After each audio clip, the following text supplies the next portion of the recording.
Falar de salvação, oferecer o seu perdão. Veio aqui querendo demonstrar amor. Veio aqui para os amados seus, seu Israel, nação de Deus. Veio aqui, falou, sofreu, chorou. Jesus se deu e então morreu. Veio aqui trazer a sua paz, veio unir pessoas desiguais, veio ser um elo entre irmãos e estender as suas mãos.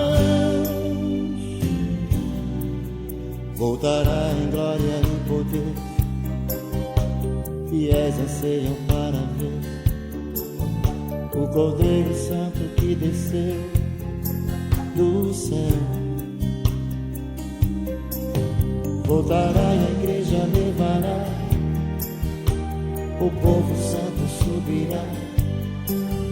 Voltará Jesus em luz, eu sei, desejo ver meu Deus, meu Rei. Os sinais vão se cumprindo, vem surgindo Jesus. Quanto tempo mais vou esperar o seu rosto reluzente, pleno de fulgor, Nesse dia quero ver brilhar. Vem arrebatar quem foi fiel, vem me resgatar, levar ao céu. Quando alguém me procurar e já cansado então perceber que não me encontrou, desista, Jesus Cristo me levou.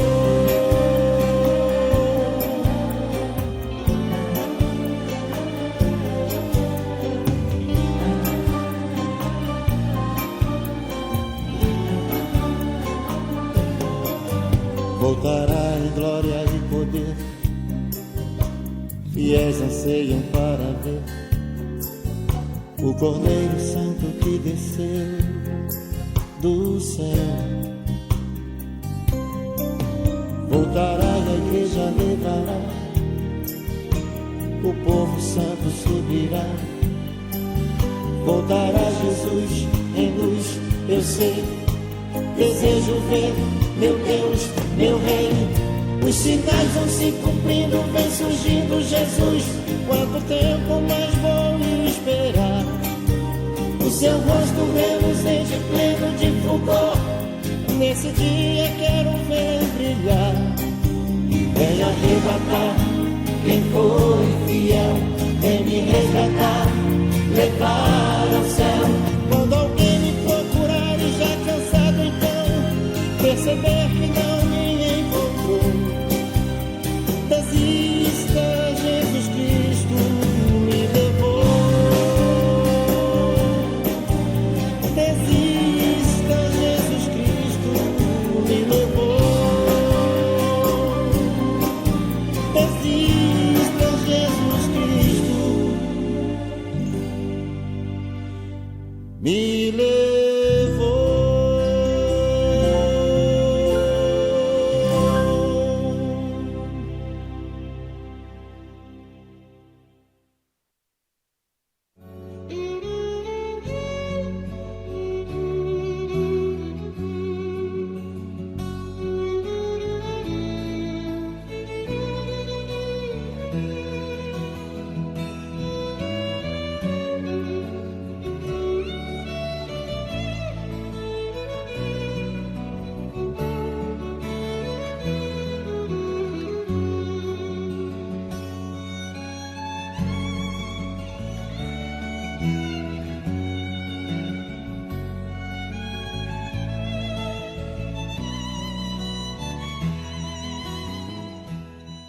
A história da Bíblia e dos cristãos. Este documentário traz a incrível história de como a Bíblia foi escrita e traduzida desde Moisés até os dias de hoje. Foi muitas vezes queimada, banida e ridicularizada por décadas, desde a época dos imperadores romanos e monarcas ingleses. Mas a palavra de Deus não pode ser contida.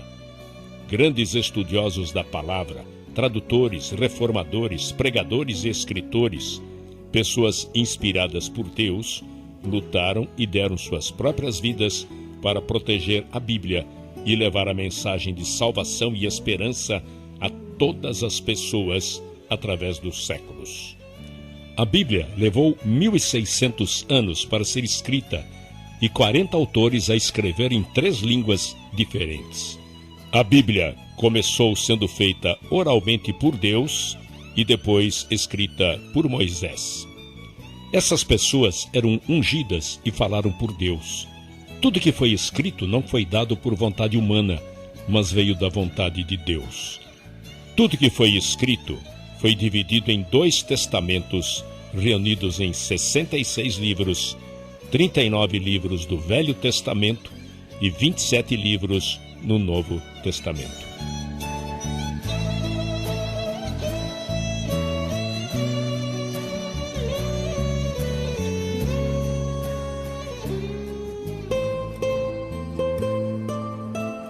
"300 anos antes de Cristo, Cânon, o Velho Testamento. A palavra cânon significa coleção de livros que constituem a Bíblia. A Bíblia antiga no Velho Testamento não difere da que temos hoje. Eles tinham apenas 22 livros na Bíblia. Entretanto, eram os mesmos 39 livros que temos hoje no Velho Testamento. Não só os livros de Moisés foram escritos nos anos de 1500 a.C. O livro de Jó foi escrito 400 anos antes disso. Em 586 a.C., quando os babilônios vieram assolar aquela terra, queimaram tudo o que podiam queimar no templo e puseram abaixo todas as rochas que o constituíam. Eles mantiveram os hebreus cativos por 70 anos e, quando voltaram do cativeiro, foram espalhados por todo o mundo.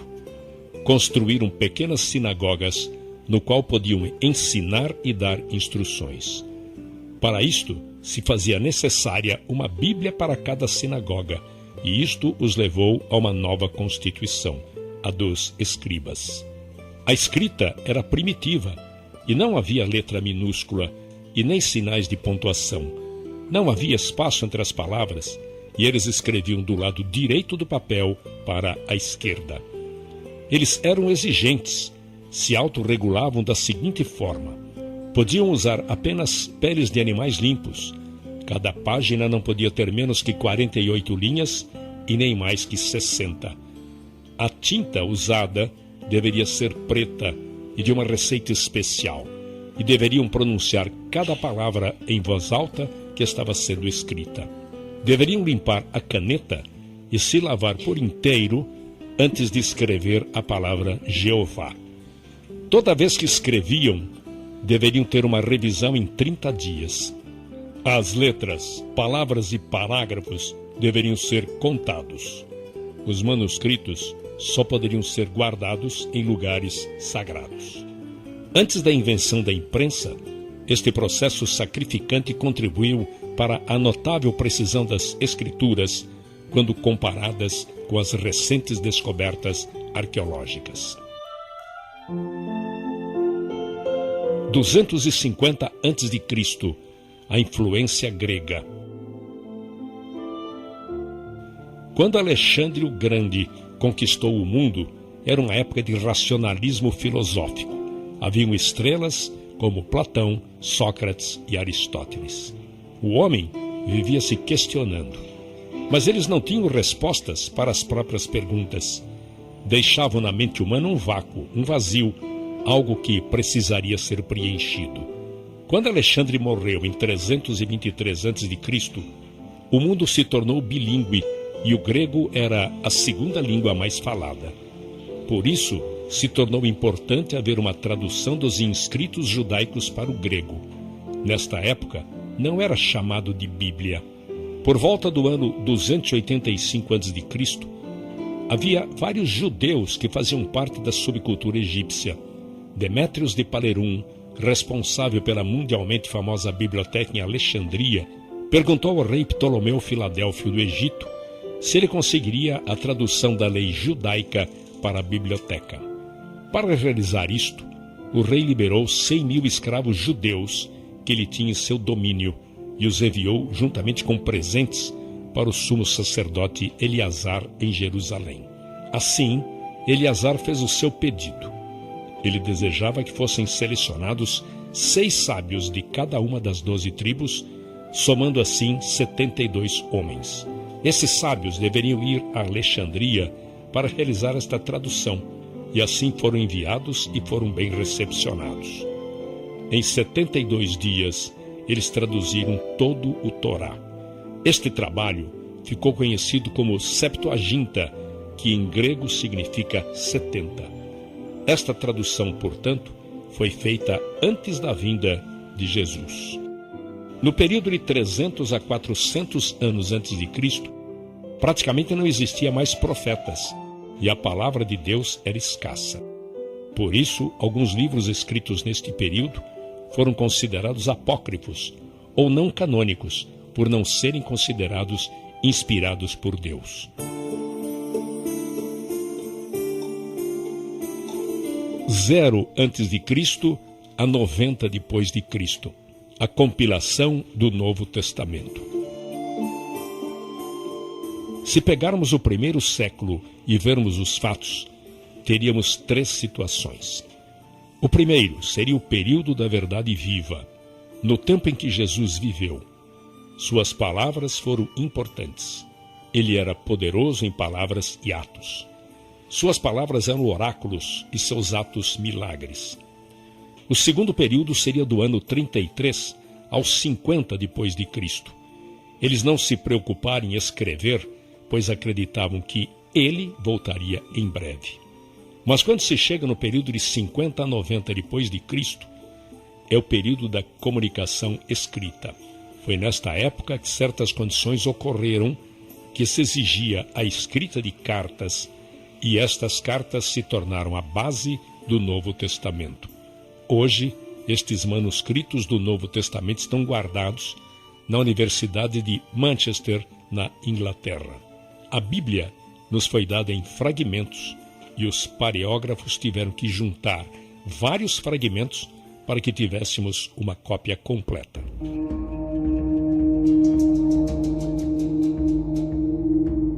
Em 35 depois de Cristo, o primeiro mártir cristão.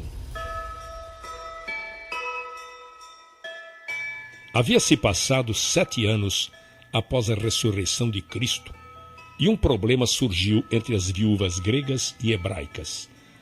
Selecionaram 7 homens, nos quais chamaram diáconos. Todos possuíam um nome grego. 2 deles se chamavam Filipe e Estevão. Estevão foi diante do Sinédrio acusando de terem assassinado o Messias e, baseado numa passagem de Isaías, afirmava que Deus não habitava em um único lugar. Levantou ira tanto aos saduceus quanto aos fariseus. Eles o apedrejaram. Ele foi o primeiro mártir. Desde então, muitos cristãos passaram a ser apedrejados e martirizados. 45 a 68 depois de Cristo, os inscritos de Paulo. Paulo abriu caminho para as igrejas dos gentios. Seu trabalho foi incansável por 30 anos. Escreveu a grande maioria das epístolas do Novo Testamento, muitas delas escritas na prisão. Foi muitas vezes chicoteado e morreu nas mãos do imperador Nero. Pedro foi crucificado, embora não se achasse digno de ser crucificado da mesma maneira que foi Jesus. Tomé morreu queimado na Índia por causa da sua fé. O único apóstolo que escapou do martírio foi João. Todos os outros autores do Novo Testamento ou foram crucificados, mortos pela espada, açoitados, decapitados ou queimados vivos.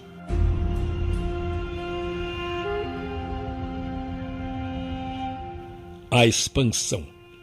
Entre os anos 100 e 450 depois de Cristo, houve uma grande expansão do cristianismo em Roma. Havia em Roma muitas congregações separadas, mais de 40 congregações, encontradas logo após a última perseguição. Nesta época, os cristãos poderiam ser encontrados no Império Romano como na distante Inglaterra. Nesta época, cresciam não só numericamente, mas penetravam verticalmente através de cada segmento social. Nesta época, a igreja primitiva tinha em comum a Bíblia e não sobreviveriam sem ela.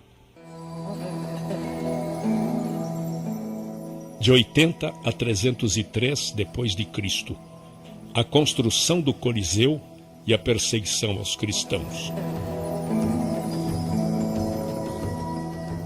O Coliseu em Roma começou a ser construído em 72 depois de Cristo pelos Vespasianos e foi concluído pelo seu filho Tito no ano 80 depois de Cristo e era usado principalmente para os sacrifícios dos cristãos. Uma série de 10 perseguições ocorreu contra a igreja. A perseguição romana começou no ano 64 depois de Cristo, ocasionada por Nero.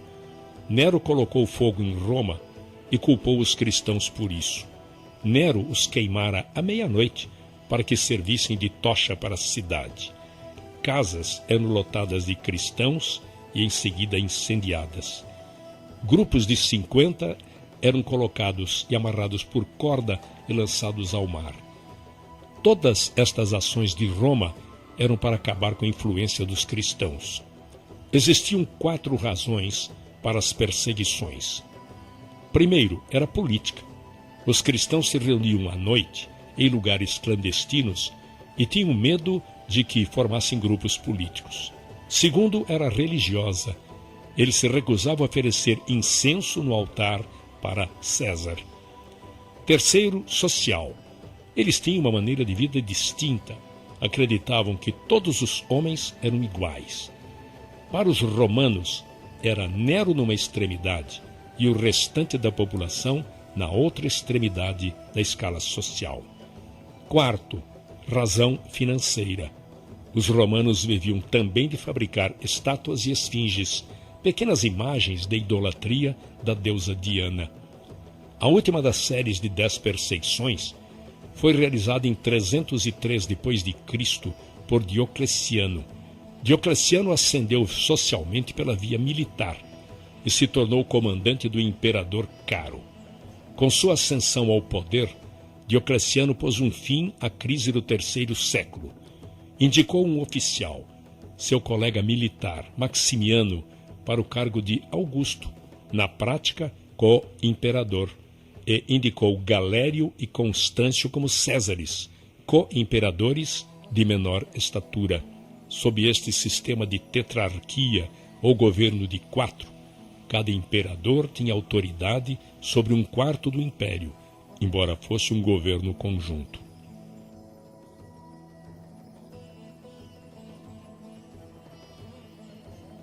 A grande perseguição.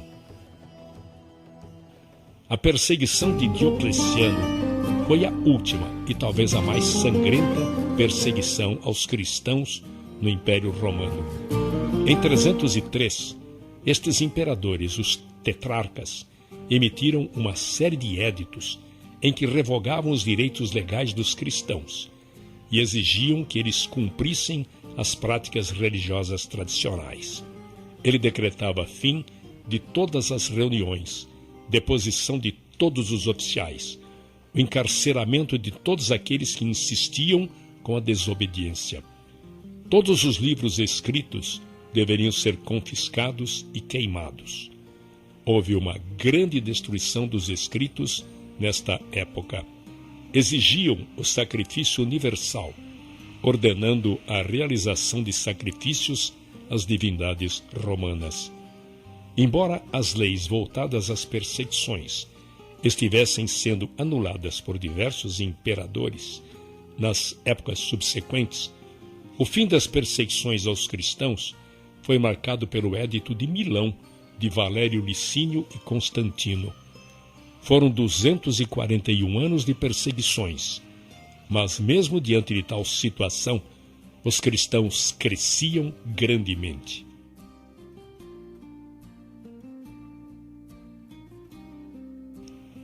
O fim das perseguições.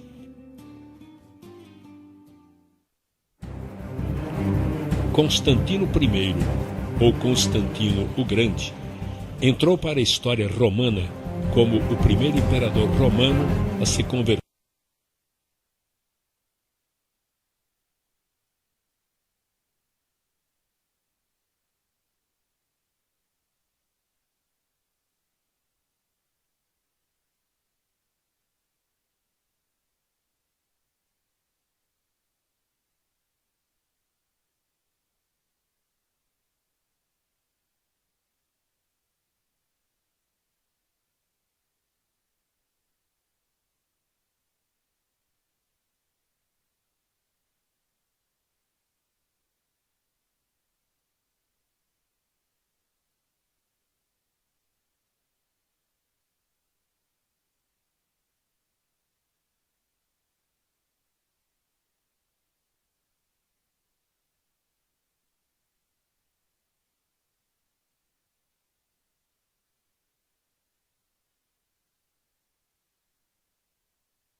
foi concebida como uma nova Roma e rapidamente se tornou o centro político e econômico do Império. Sua criação teve repercussões também no plano eclesiástico. Enquanto em Roma a Igreja Católica adquiriu mais autoridade, em Constantinopla o poder civil controlou a Igreja. A mudança da capital imperial enfraqueceu a influência do Papado de Roma e fortaleceu a influência do Bispo de Constantinopla sobre o Oriente, um dos eventos notáveis que provocariam futuramente o grande cisma do Oriente. Constantinopla é o antigo nome da cidade de Istambul, na atual Turquia.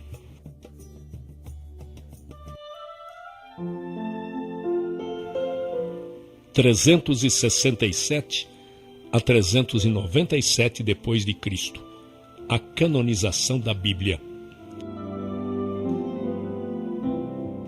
Foi neste tempo que um grande teólogo da época, Atanásio de Alexandria, iniciou a cruzada por Novo Testamento canonizado. Atanásio foi o 20º arcebispo de Alexandria, como Atanásio I de Alexandria. Seu episcopado durou 45 anos, dos quais 17 ele passou exilado, em 5 ocasiões diferentes e por ordem de 4 diferentes imperadores romanos. A palavra cânon significa régua, quadro de medidas, um nivelador ou pesos ideais para equilibrar uma balança. Em relação à Bíblia, significa a regra usada para determinar se um certo livro poderia ser medido satisfatoriamente de acordo com um padrão. A palavra foi primeiramente utilizada por Atanásio no século IV. Em 367 d.C., Atanásio listou pela primeira vez nos registros da história os 27 livros do Novo Testamento. Em 397 d.C., o Concílio de Cartago deu a primeira aprovação oficial para os 27 livros do Novo Testamento. A Bíblia se tornara completa. 405 d.C., a Bíblia Vulgata. Jerônimo, em 405 d.C., levou 16 anos de sua vida para traduzir a Bíblia diretamente do hebraico para o latim. Seus pais eram cristãos e enviou Jerônimo a Roma para estudar filosofia.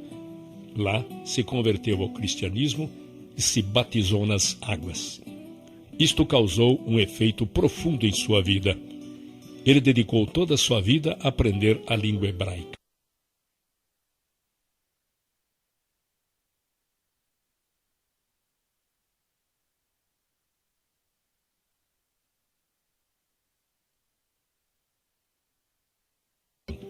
Aí ele se mudou para Jerusalém para viver uma vida monástica e se dedicou totalmente a esta tarefa de traduzir toda a Bíblia para o latim.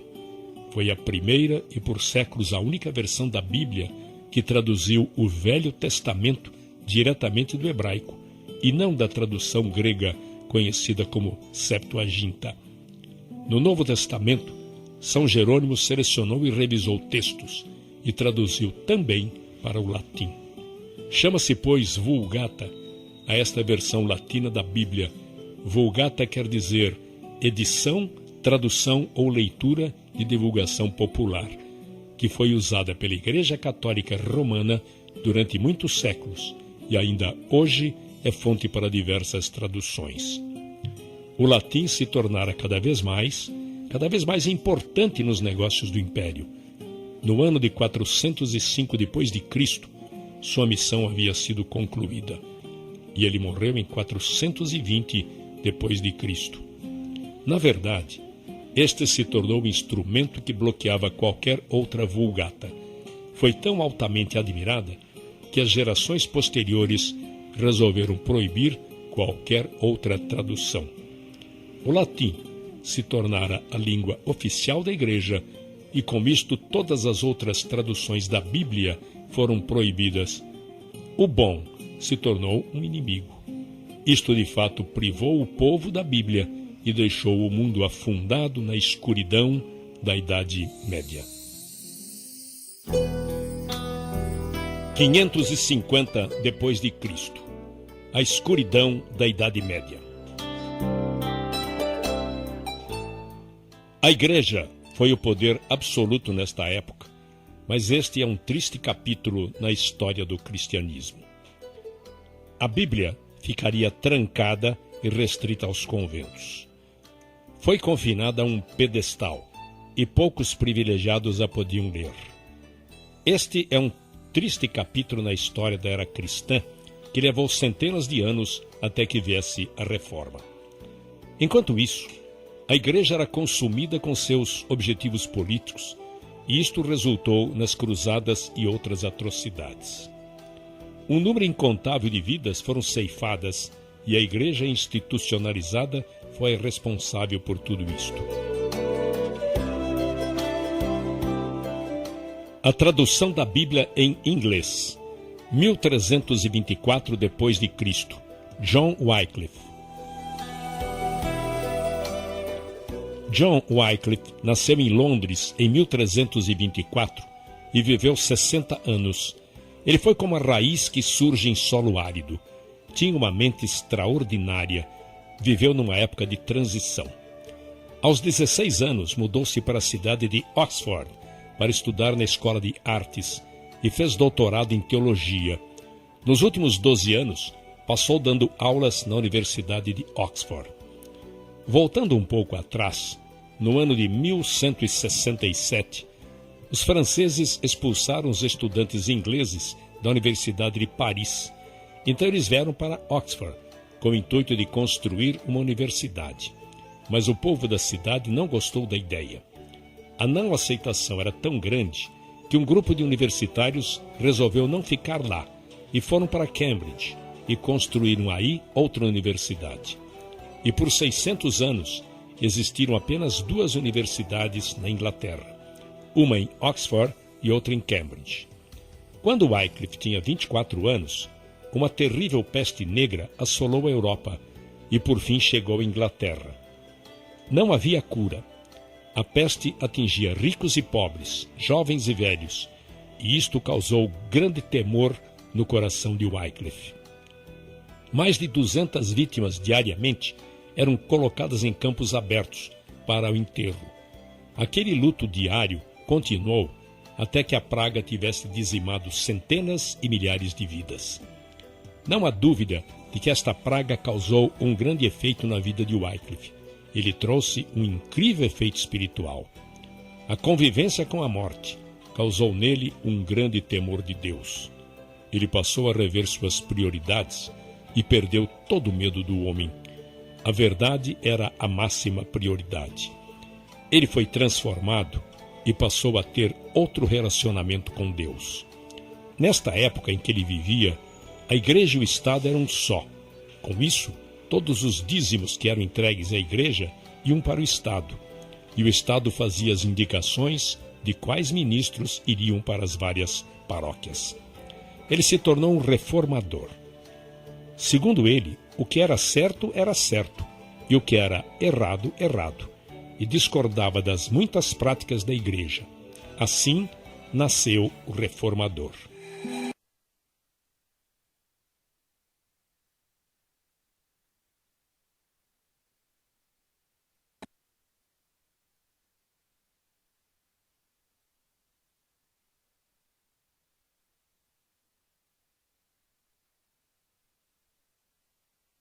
De Oxford. Existiam duas frentes de batalhas.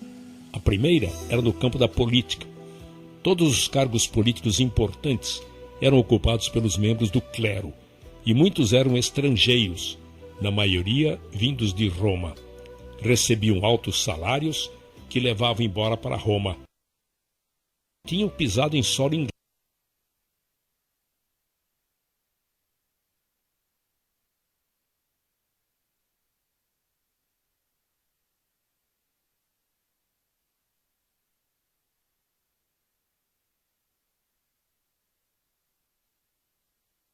Eu vou começar o programa de hoje em frente a essa harpa. Quem tocava a harpa na Bíblia era Davi.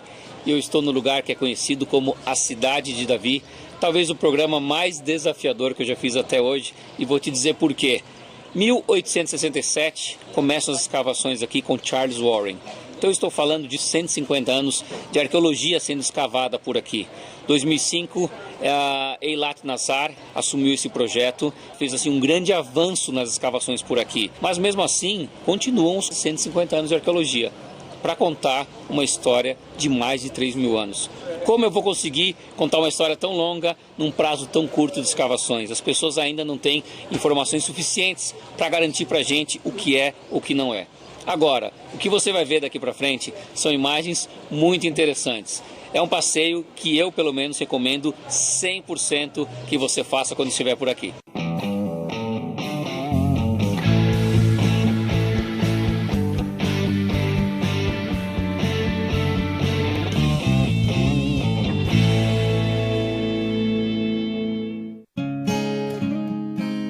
Para que a gente entenda bem esse programa, temos que ler um texto que se encontra na Bíblia, no livro de 2 Samuel, capítulo 5. A narrativa nos diz o seguinte: o rei, que era Davi, e seus soldados marcharam para Jerusalém para atacar os jebuseus que viviam lá.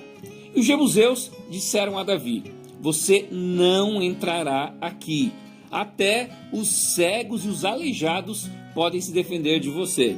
Eles achavam que Davi não conseguiria entrar. Mas Davi conquistou a fortaleza de Sião, que veio a ser a cidade de Davi. Naquele dia disse Davi: quem quiser vencer os jebuseus terá que utilizar a passagem de água para chegar àqueles cegos e aleijados inimigos de Davi. É por isso que dizem: os cegos e aleijados não entrarão no palácio. Hora de ver esse texto saltar aos nossos olhos.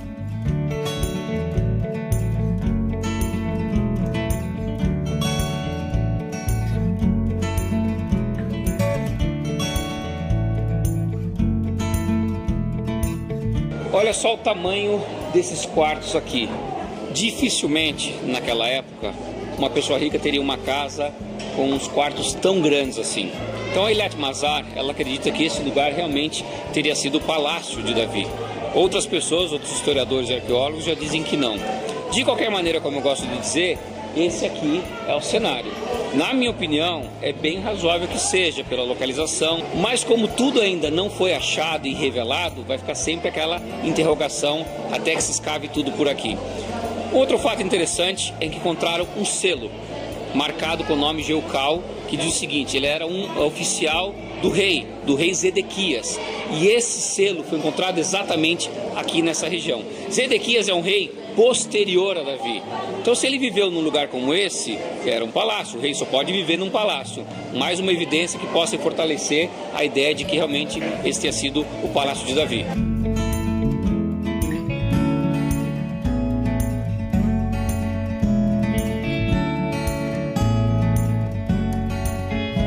Toda cidade, para se proteger dos seus inimigos, tem que ser construída no alto da montanha.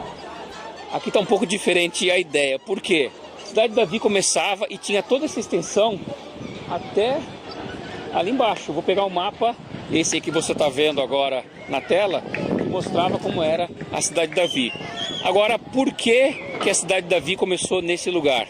Porque o ser humano precisa de água, e a única fonte que existe é a fonte de Gihon, e ela fica exatamente lá embaixo.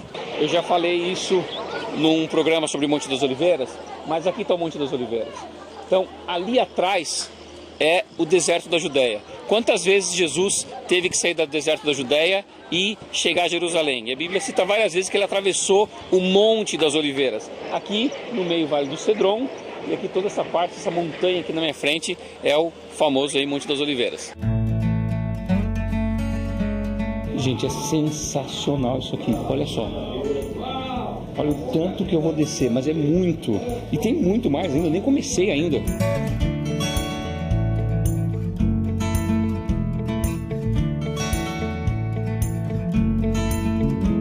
Quanta surpresa a gente vai encontrando pelo caminho. Eu estou agora numa piscina da época cananita. Pro meu gosto, uma das experiências mais interessantes que a gente vive aqui em Jerusalém, que é passar pelo túnel cananeu, construído há aproximadamente 3.800 anos. Lembra que Davi falou lá no texto que nós já lemos, que para vencer os jebuseus, teriam que passar pela passagem de água. A palavra no hebraico é sinor, que significa tubo ou mangueira, uma alusão ao sistema de água que canalizava a água da fonte de Gihon até o tanque de Siloé. Ou seja, um lugar exatamente como esse. Porém, não existe nenhum registro de que esse era o túnel que Davi passou, mas até agora não foi encontrado nenhum outro túnel da época de Davi, então até esse momento a possibilidade é muito grande, o que torna essa aventura ainda mais emocionante. Olha, tem hora que, se você é um pouco mais desenvolvido fisicamente, se você comeu mais do que devia, você não passa aqui, gente. Olha exatamente como eu tô, olha meu corpo em relação a esse pedaço do túnel aqui. Olha que eu sou medium size aqui, tamanho médio. Esse túnel tem cerca de 400 metros, mas somente 123 são permitidos para travessia. Ele é todo iluminado e tem o chão seco. Mas existe uma outra grande emoção por aqui, que é um outro túnel construído por volta do ano 701 a.C., 300 anos depois de Davi, quando o rei Ezequias resolveu fazer um outro sistema de canalização de água para se defender dos assírios. Esse túnel se chama o Túnel de Ezequias, tem 533 metros de comprimento, é totalmente escuro, tem água até o joelho e é lógico que eu também vou encarar esse desafio. Bora lá. Enroscado aqui. Ai, caramba! Meu Deus, que água gelada! Ah não, isso não é verdade que eu tô fazendo, não pode ser verdade. Gente, meu pé tá gelado. Ai, caramba, que água gelada! Esse é um cara mole. Gente, pensa num bicho mole vai entrar numa água fria. Ai, meu Deus do céu, vambora. Vamos subir. Olha o espaço que a gente vai atravessando. Eu tô todo enroscado aqui, eu tô com um mochila atrás carregando tênis, tudo que eu trouxe. Olha aí, vou me espremendo, ó, ó a largura. Meu ombro cabe aqui. Olha, eu não sei se eu cheguei no pior momento, mas, gente, eu tô num lugar que eu tô meio de joelhos, olha, espremido. Se você é claustrofóbico, mas nem pensar em entrar no lugar desse, mas nem pensar.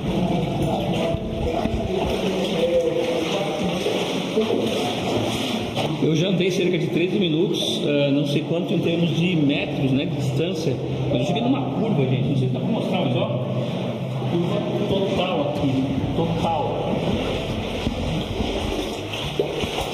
Vai pensar como eles faziam iluminação aqui dentro, né, com fogo, as tochas.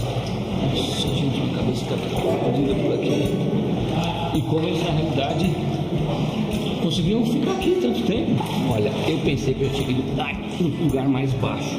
Meu tênis foi aqui. Eu já pensei que eu tinha ido no lugar mais baixo, mas aqui a coisa tá apertando. Tá apertando demais.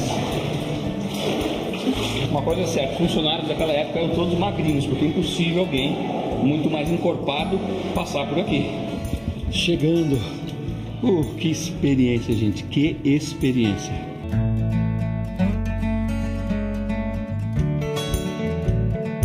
Estou de frente a uma placa que é uma réplica, o original está lá no Museu de Istambul, na Turquia, mas em 1880 um garoto estava andando pelo túnel de Ezequias, o túnel molhado, e encontrou essa inscrição que está escrita em paleo-hebraico, que é o hebraico antigo. O que está dizendo aqui é o momento final, onde os trabalhadores que vinham escavando da esquerda e da direita do túnel, cada um vinha um de um lado, outro do outro, se encontraram no ponto final, onde ali formou o túnel. Imagina um negócio disso, gente, a gente está falando disso aqui de 2.700 anos atrás. Como eles se encontraram, 533 metros, se encontraram no mesmo lugar, não tinha laser, não tinha computador, não tinha nada naquela época. Olha só que peça importantíssima para a gente entender a história. E no final do túnel de Ezequias, eu chego ao tanque de Siloé, onde ficava o reservatório de água da cidade. Hoje encontramos uma parte dele em ruínas, mas esta foto nos ajuda a entender como ele era no passado.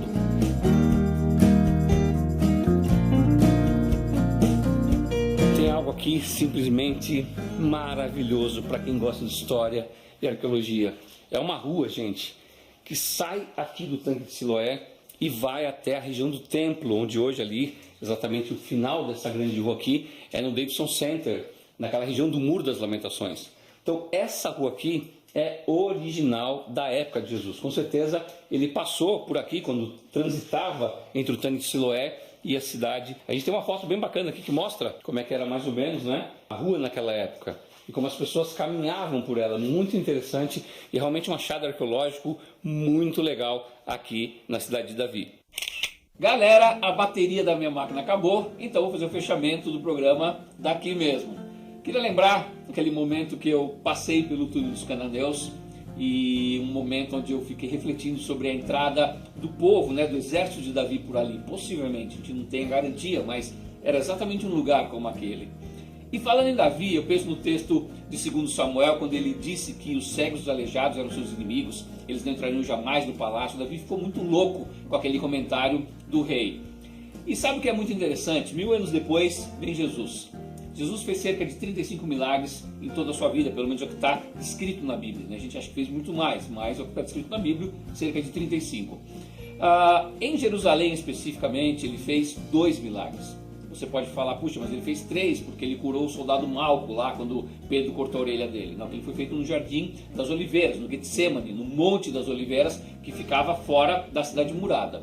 Em Jerusalém, ele fez 2. Curou o cego, quando ele encontra com o cego e fala, vai lá no tanque de Siloé e se lava, tanque que a gente visitou agora há pouco. E também ele cura um paralítico lá no tanque de Betesda. Um cego e um aleijado, os inimigos de Davi. Interessante pensar que Jesus chega depois de 1000 anos e parece que pega esses excluídos e resolve incluir no seu círculo de amizades, né? Eu acho legal, queria só trocar essa ideia com vocês, que eu achei pesquisando um pouco na Bíblia, eu olhei e achei esse tema bem interessante, tá bom? Bem, muito obrigado a todos vocês que têm compartilhado bastante os vídeos, que têm curtido, que têm comentado. Eu estou muito feliz com essa série de Israel. Eu espero que vocês curtam as que vêm pela frente. Ainda tem mais vídeos sobre Israel, mas vem uma série depois da República Tcheca, de Hungria, de vários lugares bem legais, tá bom? E eu espero que você tenha gostado de mais um giro aqui em Israel. Então, deixa sua curtida, seu comentário, compartilha o vídeo com os amigos e não deixa de se inscrever nas minhas redes sociais. Aproveita também e dá um clique aí para se inscrever no canal ou para visitar o blog do Louco e também para assistir mais vídeos sobre Israel. Eu te espero no meu próximo programa, porque afinal de contas dentro de nós sempre vai existir um louco por viagens.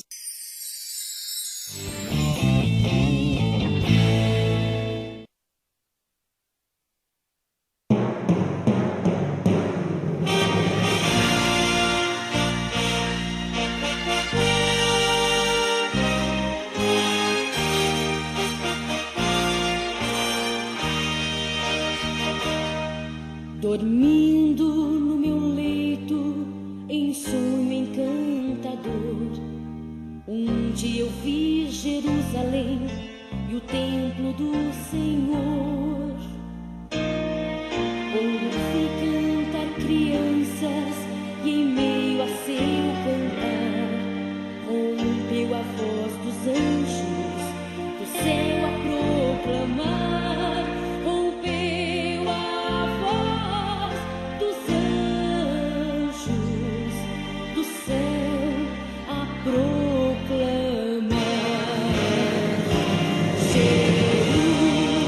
Jerusalém, Jerusalém, cantai, ó Santa Rei, hosanas nas alturas, hosanas ao nosso Rei. Então o sonho se alterou, não mais o som feliz ouvia das hosanas dos coros infantis. O ar em torno se esfriou, do sol faltava luz, e no alto e tosco monte vi o vulto de uma cruz. E no alto e tosco monte vi o vulto de uma cruz. Jerusalém, Jerusalém, cantai, ó Santa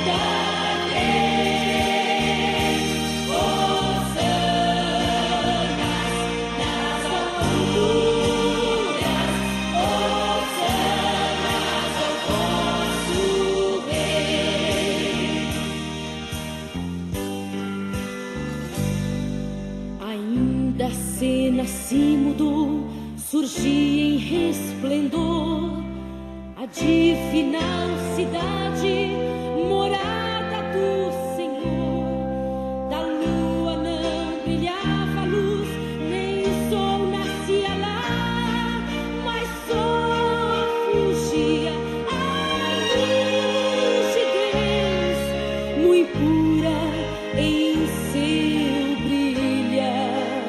E todos que queriam se podiam logo entrar na muito feliz Jerusalém, que nunca passará.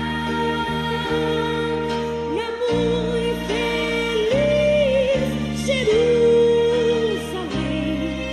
que nunca passará.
He can turn the tides and calm the angry sea. He alone decides who writes a symphony. He lights every star that makes our darkness bright. He keeps watch all through each long and lonely night. He still finds the time to hear a child's first prayer. Saint or sinner call and always find him there. Though it makes him sad to see the way we live, he'll always say, I forgive.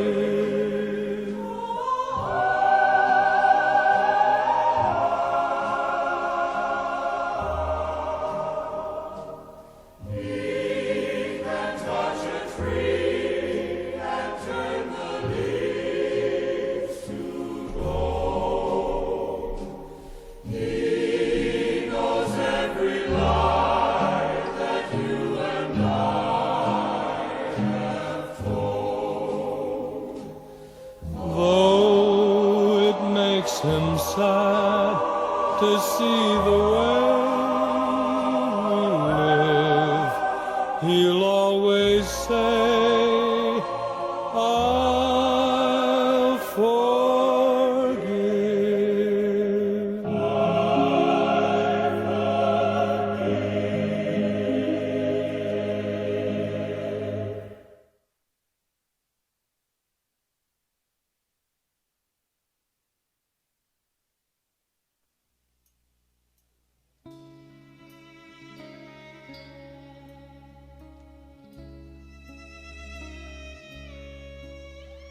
Das montanhas o cheiro agreste, o vento é uma carícia.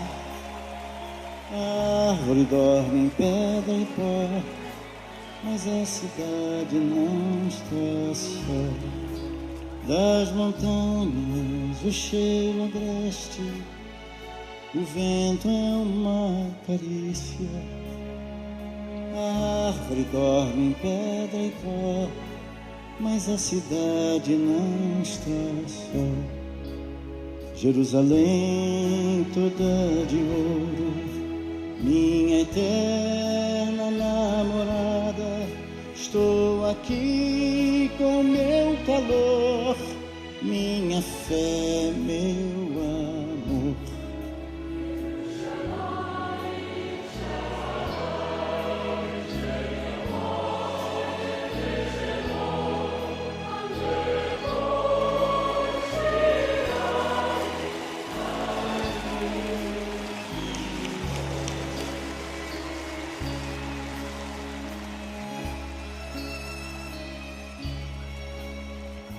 Aviecharim salul kayayim, voreacharoim, misaberu acharar bayim, inkol pahamonim, uvtar dematilon vaevan, shviaf bachaloma, העיר אשר בדד יושבת ובליבה חומה, ירושלים של זהב ושל נחושת ושל אור, עלו לרוא לשיר העיר אני כינור. ירושלים של זהב ושל נחושת ושל אור, עלו לרוא לשירייך אני כינור.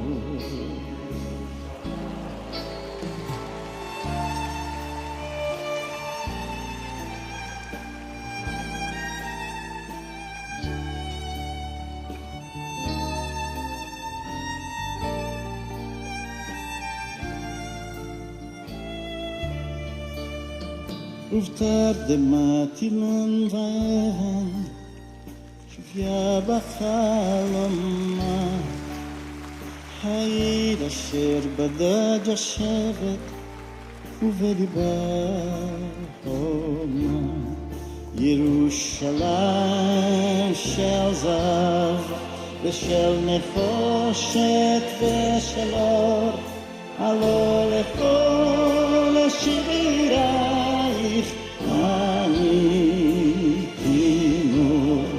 ירושלים של זהב ושל נחושת ושל אור, עלו לרוא לשירייך אני כינור.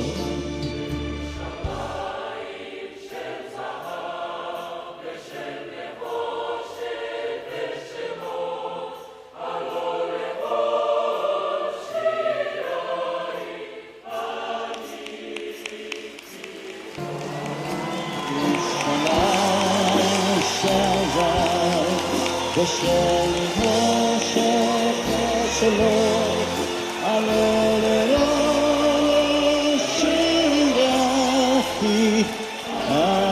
אני כינור.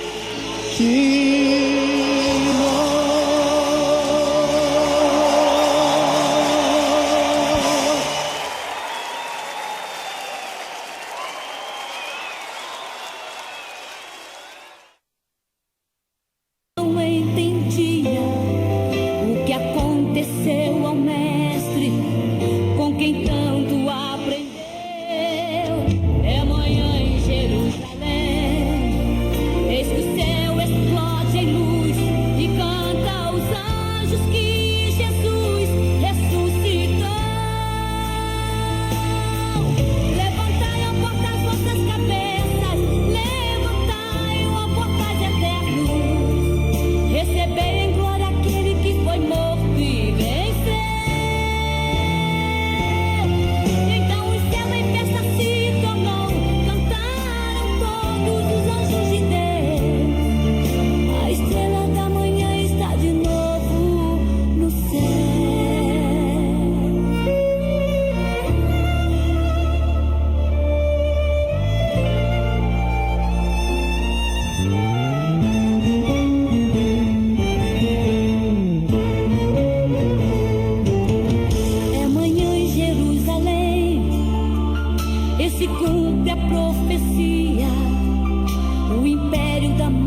ti foi vencido por um rei. É amanhã em Jerusalém, eis que o sol festeja o dia, que a natureza inteira celebre o início do viver. É manhã em Jerusalém, e o inferno entendeu que o rei da vida jamais poderá morrer. É manhã em Jerusalém, a pedra removida é uma leve testemunha da grande ressurreição. É manhã em Jerusalém, como nenhum outro dia, a manhã mais importante de toda a criação. É manhã em Jerusalém, e um anjo a profetizar, da mesma forma que subiu, ele voltará. Levantai, ó portas, vossas cabeças, levantai, ó portas eternos, recebei em glória aquele que foi morto e venceu. Então o céu em festa se tornou, cantaram todos os anjos de Deus. A estrela da manhã está de novo no céu. Levantai, ó portas, vossas cabeças, levantai, ó portas eternos, recebei em glória aquele que foi morto e venceu. Então o céu em festa se tornou, cantaram todos os anjos de Deus. A estrela da manhã está de novo no céu. A estrela da manhã está de novo no céu. A estrela da manhã está de novo no céu.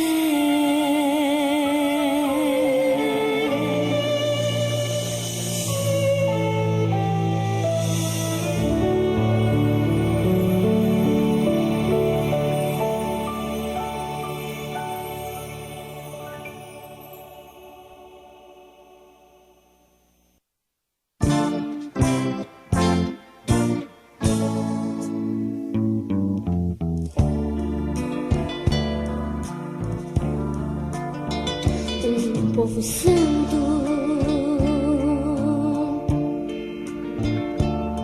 que roga, que te ama, que te adora e sente saudades e te quer bem. Minha herança é você, Jerusalém.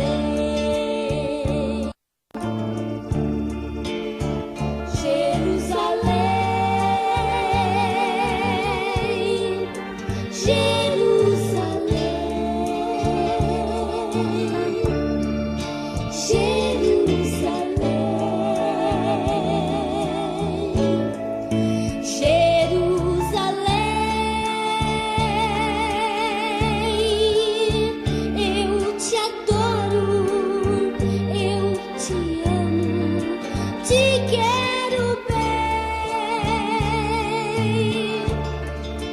dou minha vida por você, Jerusalém.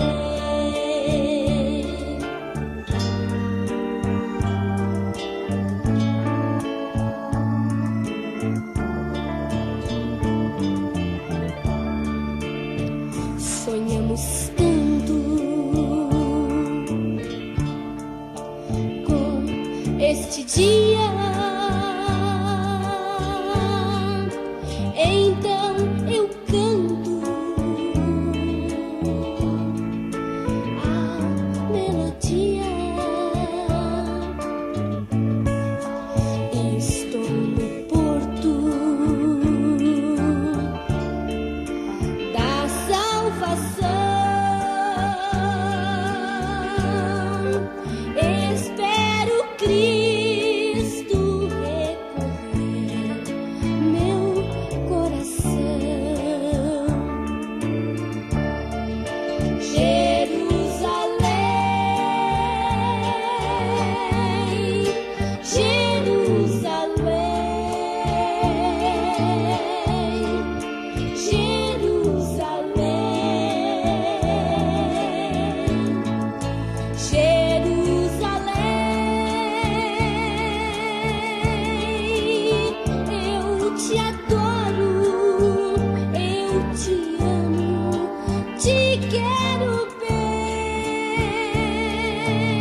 אוויר הרים צלול לקיים וריח אורנים נישא ברוח ארבעים עם כל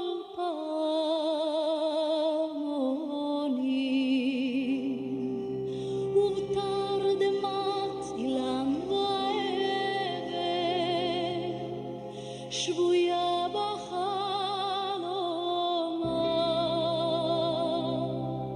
העיר אשר בדד יושבת ובליבה חומה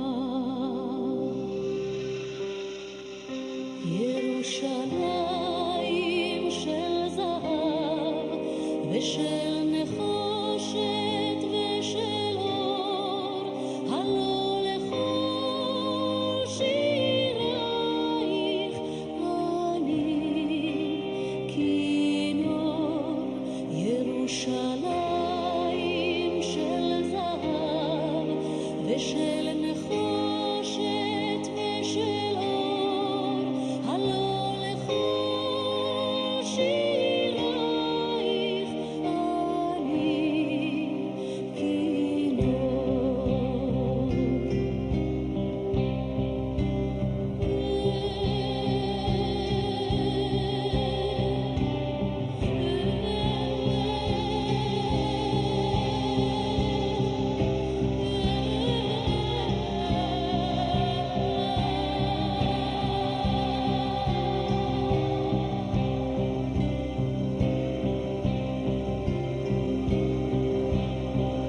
חזרנו אל בורות המים לשוק ולכיכר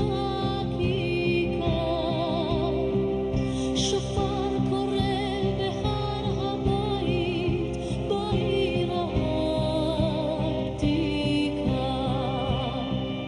ובמרות אשר בסלע אלפי שמשות זורחות ושוב נרד לים המלח בדרך יריחו ירושלים של זהב ושל נחושת ושל אור הלא לכל שירייך אני כינור ירושלים של זהב ושל נחושת ושל אור הלא לכל שירייך אני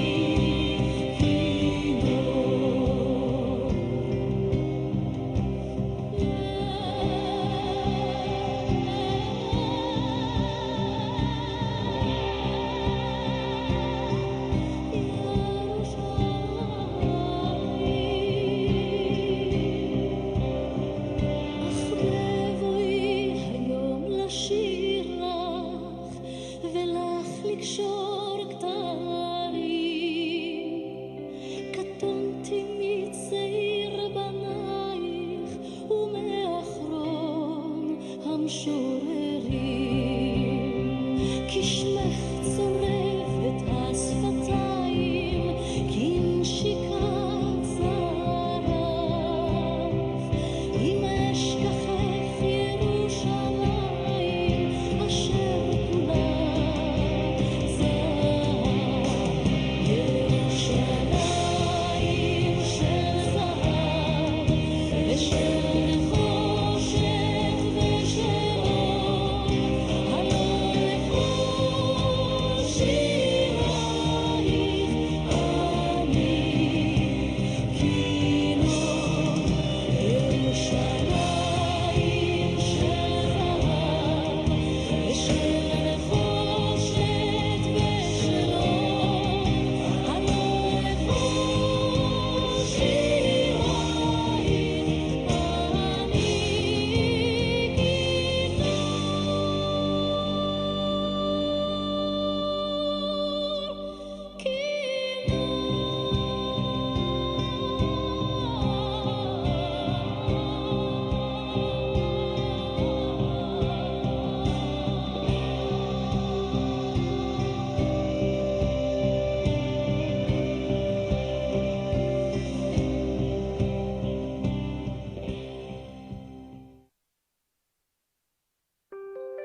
estradas de ouro eu pisarei, e do sol não precisarei, pois a glória do meu Deus a cidade iluminou. Pra Nova Jerusalém, Nova Jerusalém, Nova Jerusalém, eu caminhando vou. Pra Nova Jerusalém, pra Nova Jerusalém, pra Nova Jerusalém, eu caminhando vou. Se eu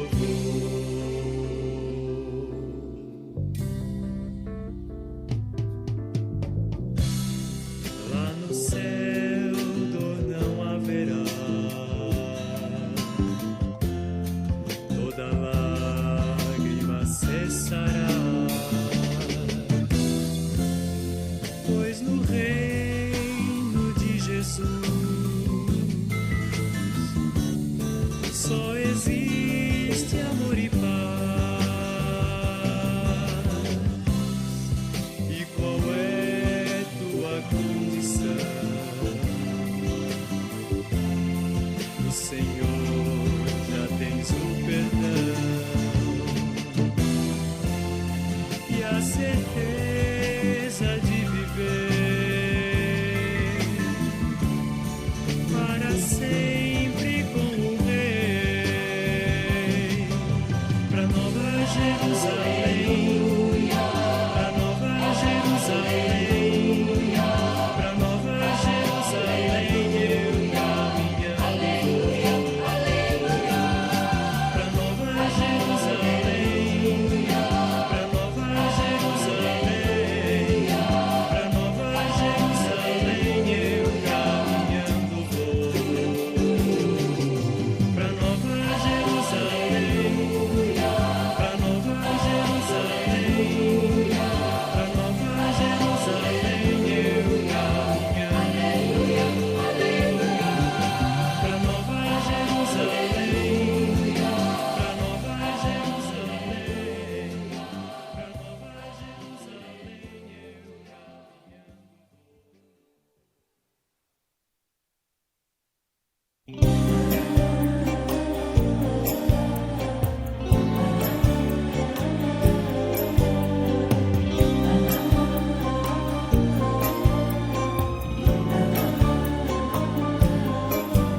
Veio aqui falar de salvação, oferecer o seu perdão. Veio aqui querendo demonstrar amor. Veio aqui para os amados seus, seu Israel, nação de Deus. Veio aqui, falou, sofreu, chorou, Jesus se deu, então morreu. Veio aqui trazer a sua paz, veio unir pessoas desiguais, veio ser um elo entre irmãos e estender as suas mãos. Voltará em glória e poder, fiéis anseiam para ver o Cordeiro Santo que desceu do céu. Voltará e a igreja levará, o povo santo subirá. Voltará Jesus em luz, eu sei, desejo ver meu Deus, meu Rei.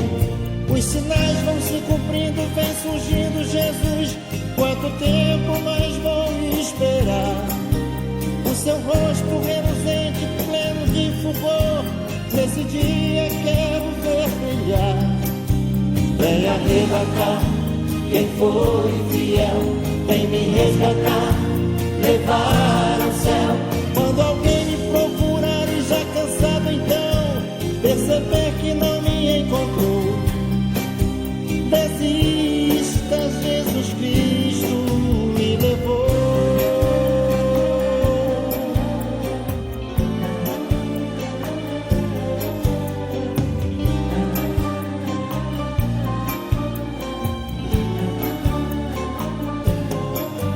voltará em glória e poder.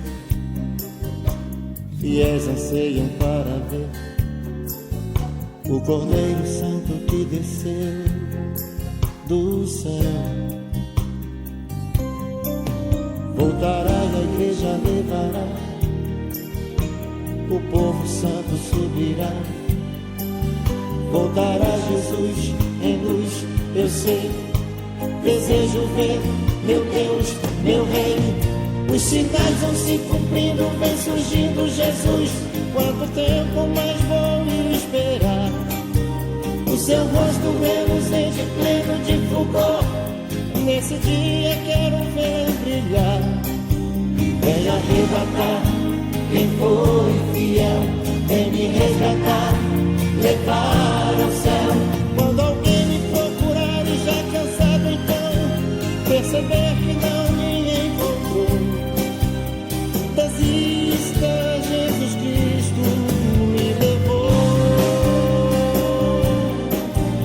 Desista, Jesus Cristo me levou. Desista, Jesus Cristo me levou.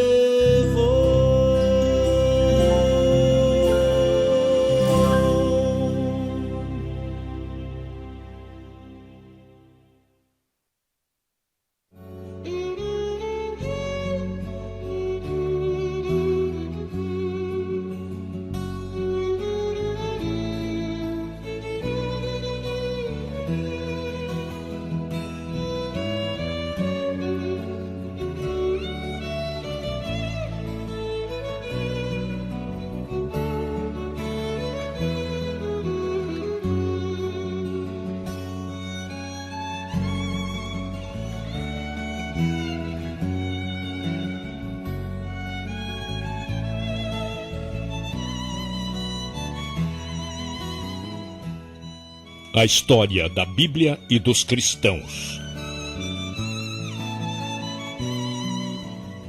Este documento, como a Bíblia, e traduzida desde Moisés até os dias de hoje.